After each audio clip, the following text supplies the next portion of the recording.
In this fourth part, we are going to see the principle behind linked data. What we're going to do is to change slightly how we use the web architecture. The principle said we're going to use HTTP URIs to allow dereferencing the address for naming everything around us. For instance, if I give a URI to my necktie, I will use an HTTP URI for that, so that if you find that URI, you can call that URI to get data and discover what it is about. Then, when a URI is accessed, we provide data about the resource it represents. For instance, we provide data about the necktie. Finally, in the data we provide as many links as possible to other data on the web. For instance, to my suit. These principles are also at the core of the linked open data principle, or 5-star data, that explain all the aspects you have to check when publishing linked open data on the web. Let us take a small example. Imagine you find a URI on the web. If it is an HTTP URI, you can connect to that URI, you can make a GET on that URI, and if that URI represents something which is not really on the web, such as my necktie, you will get redirected to another address to get data about that object. On that address, again, you can make a GET, and for instance, if you connect with a web browser, you will get a web page explaining what this URI is about, what it is identifying. You can also use an HTTP mechanism known as content negotiation, or CONNEG. For instance, you can say that you are interested in getting an XML answer to your query.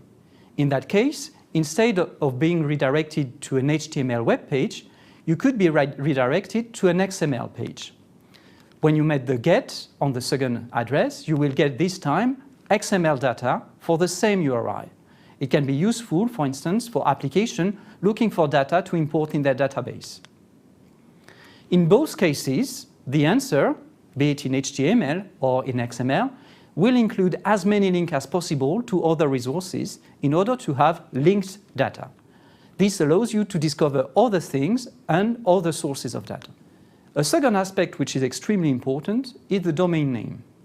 When you choose the domain name, you in fact choose who is going to answer. For instance, in the URI you have on the screen, the domain name is ns.inria.fr, which means when you make a query, when you're going to dereference on that address, when you're going to look at ns.inria.fr, the first machine that is going to answer is the machine handling fr, the second machine which is going to answer is INRIA, and the last one is the one handling NS. Which means by choosing your domain, you're going to choose how your query will be answered and who will get to answer it. Now let me give you a little secret from the south of France. It's the recipe of ratatouille.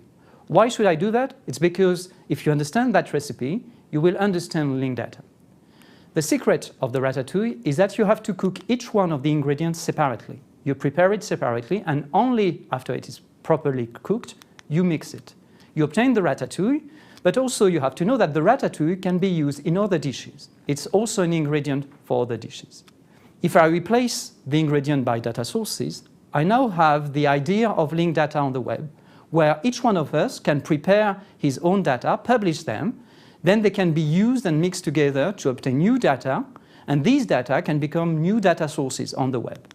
Following this principle, the linked open data published on the web grows since 2007, and you can see here on the screen the number of databases published and the linked open data cloud that shows the different sources and they're linked together.